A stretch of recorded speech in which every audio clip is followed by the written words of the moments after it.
គេអាសាសលីវៃហ្វងជួយគឺជាក្បួនកែផ្ទះប្រកបដោយហេតុផលច្បាស់លាស់មិនវាយកំទេចខាងមុខខាងក្រោយជំហានផ្ទះទេការផ្ដោតកែលម្អជាសំខាន់គឺនៅក្នុងផ្ទះគ្រូលើករឿងនេះមកនិយាយដោយសារមានអ្នកទស្សនាម្នាក់បានសរសេរមកលោកគ្រូព្រួយបារម្ភអំពីការកែផ្ទះនៅពេលដែលពួកគាត់មានបំណងចង់អញ្ជើញលោកគ្រូឲ្យទៅកែផ្ទះថ្ងៃនេះលោកគ្រូមកបំភ្លឺបន្ថែមថាតើក្បួនគេអាសាលីវៃហ្វងជួយត្រូវតែវាយកំទេចផ្ទះឬយ៉ាងណា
ជំរាបសួរសាជាថ្មីលោកអ្នកដែលបានចូលមកទស្សនាคลิปគេអាសាសលីវៃហ្វងជួយជំរាបសួរសិស្សគុណទាំងអស់នៅទូទាំងប្រទេសកម្ពុជាថ្ងៃនេះលោកគ្រូមកអត្ថាធិប្បាយបន្ថែមពន្យល់អំពីសកម្មភាពនៃការរៀបចំផ្ទះតាមក្បួនគេហសាសលីវៃហ្វងជួយដោយសារមានអ្នកទស្សនាម្នាក់ឈ្មោះចោមច័ន្ទរាបានសរសេរមកលោកគ្រូសង្ខេបខ្លីថាគាត់មានបំណងចង់អញ្ជើញលោកគ្រូកែផ្ទះក៏ប៉ុន្តែនៅពេលដែលគាត់ឃើញ Facebook ជាច្រើនដាក់คลิปខ្លីៗមានការវាយផ្ទះពីខាងមុខជំហៀងខាងក្រោយលាក់នឹងលាក់ទើបគាត់សរសេរមកសួរលោកគ្រូថាតើក្បួនគេអាសាសលីវៃហ្វងជួយគឺជាក្បួនដែលវាយដំដូចជាក្នុង Facebook ដែលគេដាក់คลิปខ្លីៗយ៉ាងដូចនោះដែរឬយ៉ាងណាហេតុនេះលោកគ្រូសូមបំភ្លឺថាក្បួនគេអាសាសលីវៃហ្វងជួយគឺជាក្បួនមួយដែលម៉ែកនឹងកែផ្ទះតាមបែបវិទ្យាសាស្ត្រពោលគឺការកែផ្ទះប្រកបដោយហេតុផលនិងត្រឹមត្រូវព្រមទាំងទទួលខុសត្រូវចំពោះជីវិតមនុស្សដែលរស់នៅក្នុងផ្ទះនេះការកែហ្វុងជុយ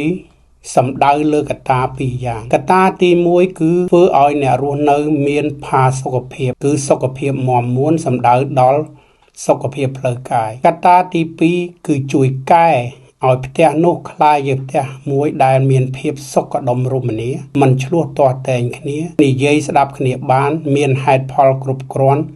រួមគ្នាប្រឹងរកស៊ីហៅថាសុខភាពផ្លូវចិត្តសុខភាពផ្លូវកាយនិងសុខភាពផ្លូវចិត្តនេះសំខាន់ណាស់ដែលក្បួនគេអាសាសលីវៃហ្វងជួយយកចិត្តទុកដាក់ជាទីបំផុតហេតុនេះហើយការវាយដំដូចដែលនៅក្នុង Facebook លោកគ្រូមិនបានឃើញទេគឺมันមានច្រើនពេកនោះទេការកែផ្ទះខាងក្រៅមិនហើយថាផ្ទះគឺជាពាក្យសាធារណនាមប្រើរួមក៏ប៉ុន្តែទម្រង់នៃផ្ទះទាំងក្នុងទាំងក្រៅមិនដូចគ្នាទេផ្ទះទៀមផ្ទះក្បឿងថ្មក្រោមផ្ទះវិឡាទឿវិឡាស្កឹមស្កៃ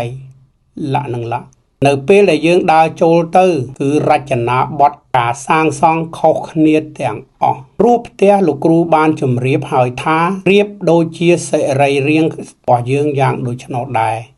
ប្រព័ន្ធរំលាយអាហារមានមាត់ធ្មេញបំពង់កក្រពះពោះវៀនតូចពោះវៀនធំនិងចុងក្រោយយើងចេញមកខាងក្រោមដែលយើងហៅតាមពាក្យបរិយាថាថ្វានឬក៏រុនគូតអញ្ចឹងបើប្រព័ន្ធរំលាយអាហារយើងមានបញ្ហាខ្លួនយើងគឺមិនមានសេចក្តីសុខទេគឺមានជំងឺផ្សេងកើតឡើងពាក់ព័ន្ធនឹងសរីរាង្គផ្សេងទៀតក្នុងខ្លួនហេតុនេះហើយក្បួនគេអាសាសលីវៃហ្វងជួយផ្ដោតការកែជាសំខាន់នៅក្នុងផ្ទះជាងក្រៅផ្ទះផ្ទះមានតែចំណុចខុសឆ្គងបន្តិចបន្តួចប៉ុណ្ណោះបើអាចកែបានគឺសង់ថែម នេះជាក្បួនរបស់គេអាសាលីវៃផងជួយបើយើងដើរចូលទៅក្នុងផ្ទះពិតជាមិនដូចគ្នាទេផ្ទះខ្លះដើរត្រង់ភ្លឹងទៅក្រោយផ្ទះខ្លះដើរកិច្ចជំហៀងខ្លះកិច្ចស្ដាំផ្ទះខ្លះលហឡែវនេះជាបញ្ហាដែលក្បួនគេអាសាលីវៃផងជួយចូលទៅកែដើម្បីទាញផងជួយចូលផ្ទះពាក្យថាផងជួយផងគឺខ្យល់ជួយគឺទឹកកាលណាមានខ្យល់មានទឹកមកមានទឹកមកមិនមែនទឹកមកឈូឈូទេគឺជាសំណើមទឹកដែលមកជាមួយនឹងខ្យល់នៅពេលខ្យល់បក់មកលហើយត្រជាក់នឹងហើយគេហៅថាហ្វុងជួយល្អអញ្ចឹងការចូលទៅរៀបចំក្នុងផ្ទះរបស់គេគឺរៀបចំឲ្យហ្វុងជួយលបាយកាត់ផ្ទះបានពេញបរិបូរណ៍តាមលទ្ធភាពដែលអាចធ្វើទៅបានជាអតិបរមាដើម្បីយកអុកស៊ីហ្សែនចូលផ្ទះឲ្យច្រើនអ្នករស់នៅក៏ទទួលបាននៅផាសុកភាពដែរមានអុកស៊ីហ្សែនដកគ្រប់គ្រាន់ហេតុនេះការវាយផ្ទះការជួសជុលផ្ទះកែលម្អតាមក្បួនគេអាសាលីវៃផងជួយគឺចាំបាច់ត្រូវធ្វើប្រសិនបើកាពះយើងឈឺជាបាលថ្នាំមិនជាពេទ្យតម្រូវឲ្យវះកាត់ពោះវៀនមានបញ្ហាធ្ងន់ធ្ងរមហារីកគឺត្រូវតែវះកាត់អញ្ចឹងក្បួនគេអាសាលីវៃផងជួយនៅពេលដែលគ្រូដើរចូលកាត់ផ្ទះគេបើមានចំណុចត្រង់ណាដែលធ្វើឲ្យប៉ះពាល់ដល់សុខភាពនិងលុយកាក់របស់អ្នករស់នៅគឺលោកគ្រូសម្រេចកែត្រង់នោះប៉ុន្តែមួយរយៈកន្លងមកនេះភាគច្រើនលោកគ្រូមិនសូវឲ្យវាយប៉ុន្មានទេគឺច្រើនឲ្យសង់ថែមព្រោះការវាយក្រៅពីរង្គើខ្ទាស់និងខូចខាតច្រើនអញ្ចឹងការសាងសង់បន្ថែមគឺជារឿងចាំបាច់ប៉ុន្តែទោះជាចាំបាច់យ៉ាងនេះក៏ដោយក៏លោកគ្រូសូមជម្រាបថាបើសិនជាផ្ទះនោះខុសធ្ងន់ធ្ងរចាំបាច់ត្រូវតែវាយបើមិនវាយអ្នករស់នៅឪពុកម្ដាយសមាជិកគ្រួសារក្នុងផ្ទះនេះនឹងមានបញ្ហាធ្ងន់ធ្ងរជាសំខាន់បំផុតគឺពាក់ព័ន្ធលុយសំខាន់មែនតែបើយើងគ្មានសុខភាពក៏យើងមិនអាចចាយលុយនោះបានដែរខ្វះអ្វីអ្នកមានលុយមានកាក់ចាយមិនកើតឈឺរហូតតែគាត់គិតថាជាជំងឺមែនជំងឺភាគច្រើនអាចមកពីហ្វុងជួយផ្ទះហ្វុងជួយផ្ទះមានទាំងខាងក្រៅនិងខាងក្នុងបរិស្ថានខាងក្រៅច្រើនធ្វើឲ្យមនុស្សមានជំងឺបរិស្ថានខាងក្នុងក៏អាចឲ្យមានជំងឺដូចគ្នាអញ្ចឹងហើយការចូលទៅកែផ្ទះរបស់គេគឺលោកគ្រូមើលយ៉ាងល្អិតល្អន់ជាទីបំផុតគ្រប់ចំណុចដែលមានបញ្ហាលោកគ្រូប្រាប់ម្ចាស់ផ្ទះពន្យល់ម្ចាស់ផ្ទះឲ្យយល់ហើយភាគច្រើនអ្នកដែលតាក់ទងមកលោកគ្រូមុននឹងលោកគ្រូទៅភាគច្រើនលោកគ្រូសុំមេមុនពីចម្ងាយហើយឲ្យអ្នកនោះប្រាប់ឲ្យត្រូវតាមអ្វីដែលលោកគ្រូសួរទៅចាប់ពី50ទៅ60% ទើបលោកគ្រូព្រមព្រៀងនឹងទៅជួយក៏ប៉ុន្តែបើគ្រួសារប្តីប្រពន្ធមិនស្រុះស្រួលគ្នាទេក៏លោកគ្រូអត់ទៅដែរឲ្យជាងធ្វើលោកគ្រូតាមដានជាប្រចាំផ្ទះមួយជួនកាលលោកគ្រូទៅ3ទៅ4ដងត្រូវធ្វើឲ្យទាន់ធ្វើឲ្យលឿនការកែផ្ទះក៏ធ្វើឲ្យលឿនកាលណាលឿនហើយត្រូវឆាប់ធូរស្រាលអំពីទុកសោកផងទាំងពួងការកែផ្ទះទិសជើងកើតជើងឈៀងខាងកើតកែផ្សេងផ្ទះត្បូងឈៀងខាងលិចឈៀងខាងកើតកែផ្សេងផ្ទះជើងកើតឥសានច្រើនហត់នឿយផ្ទះត្បូងកើតត្បូងលិចច្រើនជាអ្នករស់នៅដែលមានភាពសប្បាយងាយរកស៊ីជាងផ្ទះខាងជើងខាងកើតនិងឥសានដូច្នេះយើងជាគ្រូត្រូវកែមើលទៅតាមស្ថានភាពជាក់ស្ដែងនៃផ្ទះត្បូងកើតត្បូងលិចកែរបៀបម៉េចផ្ទះជើងកើតនិងខាងកើតជើងកែរបៀបម៉េចដើម្បីកុំឲ្យយើងឆ្ងល់លោកគ្រូបញ្ជាក់ជាថ្មីថាក្បួនគេអាសាលីវៃហ្វុងជួយ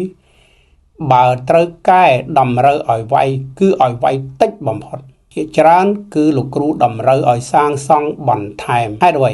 ព្រោះលោកគ្រូស្រឡាញ់ផ្ទះលោកគ្រូប៉ុណ្ណាលោកគ្រូក៏ស្រឡាញ់ផ្ទះសិស្សប៉ុណ្ណឹងដែរ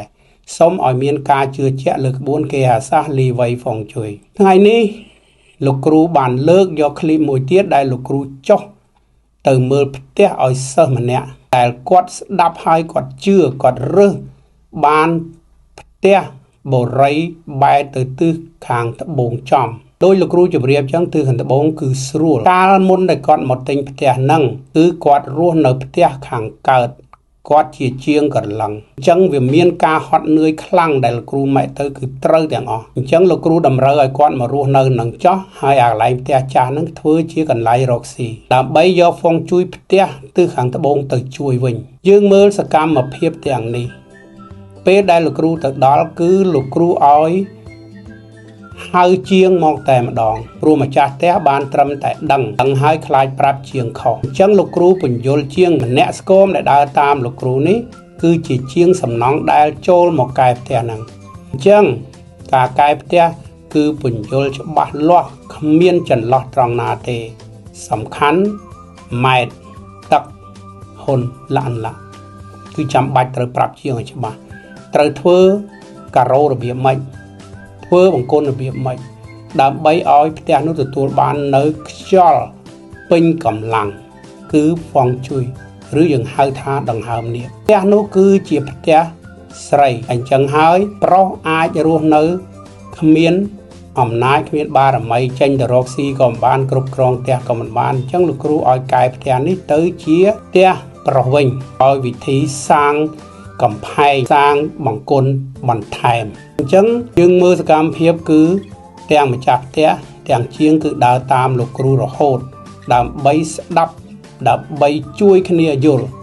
ថាតើអ្វីដែលលោកគ្រូកំពុងនិយាយមានសារៈសំខាន់យ៉ាងណាអញ្ចឹងលោកគ្រូសូមបញ្ជាក់ជាថ្មីថាក្បួនគេអាសាសលីវៃហ្វុងជុយគ្មានគោលបំណងទៅកែផ្ទះគេដើម្បីវាយកំទេចនោះទេផ្ទះដែលចាំបាច់ត្រូវវាយគឺផ្ទះដែលមិនអាចឲ្យលោកគ្រូជួយកែរបៀបសង់ថែមបានគឺចាំបាច់ត្រូវធ្វើរបៀបផ្សែផ្សំវាយខ្លះសង់ថែមខ្លះដើម្បីកុំឲ្យខូចរចនាបថផ្ទះខ្លាំងក្លាពេកសម្រាប់ក្បួនគេអាសាសលីវៃហ្វុងជុយប្រសិនបើយើងរៀបចំផ្ទះហើយផ្ទះយើងជាផ្ទះចាស់ឬក៏ផ្ទះថ្មីបរិយឬក៏ផ្ទះឯណាក៏ដោយដែលគេមិនធ្លាប់នៅសោះការកែផ្ទះគឺជារឿងសំខាន់មុននឹងចូលរស់នៅហើយក៏ពិបាកសម្រាប់គ្រូដែរក្នុងការកែឲ្យត្រូវមកតាមក្បួនគេអាសាសលីវៃហ្វុងជុយក៏ប៉ុន្តែសម្រាប់ផ្ទះដែលបុកគ្រឹះសាងសង់ថ្មីថ្មីត្បិតតែលោកគ្រូគិតថាស្រួលងាយសម្រាប់លោកគ្រូក៏ប៉ុន្តែលោកគ្រូតាមដានយ៉ាងប្រកិតបំផុតដូចដែលយើងបានឃើញคลิปមួយ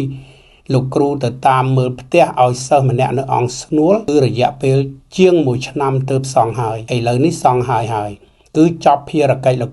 គ្រូណែនាំឲ្យគោរពបូជាទីសក្ការៈ4យ៉ាងជាថ្មីម្ដងទៀតប្រសិនបើអស់លោកអ្នកមើលคลิปនេះហើយមានអត្ថប្រយោជន៍សម្រាប់ខ្លួនឯងហើយគិតថាជាប្រយោជន៍ដល់អ្នកដទៃដែលកំពុងតែជួបប្រទះនៅបញ្ហានេះសូមលោកអ្នកមេត្តាជួយ like ជួយ share ឲ្យលោកគ្រូផងដើម្បីឲ្យបានផ្សព្វផ្សាយទៅដល់អ្នកដែលកំពុងមានបញ្ហាបញ្ជាក់ទៀតថាសុខភាពមិនមាំមួនមិនល្អនៃផ្ទះមានតែម្ចាស់ផ្ទះនិងសមាជិករស់នៅក្នុងផ្ទះទេដែលដឹងច្បាស់ជាងគេបង្អស់ក្បួនគេអាសាសលីវៃហ្វុងជុយมันមានតម្រូវដាក់ផ្កាដាក់ទឹកហូរឬក៏រូបភាពអីដើម្បីកែហ្វុងជុយទេមនុស្សដែលឈឺត្រូវការលេបថ្នាំមនុស្សដែលឈឺធ្ងន់ធ្ងរត្រូវការវះកាត់ផ្ទះដូចគ្នាបើល្មមកែតិចបើខុសខ្លាំងត្រូវកែខ្លាំងនៅចុងបញ្ចប់คลิปនេះលោកគ្រូសូមអរគុណចំពោះសិស្សទាំងឡាយដែលជឿជាក់លើលោកគ្រូថ្ងៃនេះលោកគ្រូសូមបញ្ចប់คลิปត្រឹមនេះសូមអរគុណ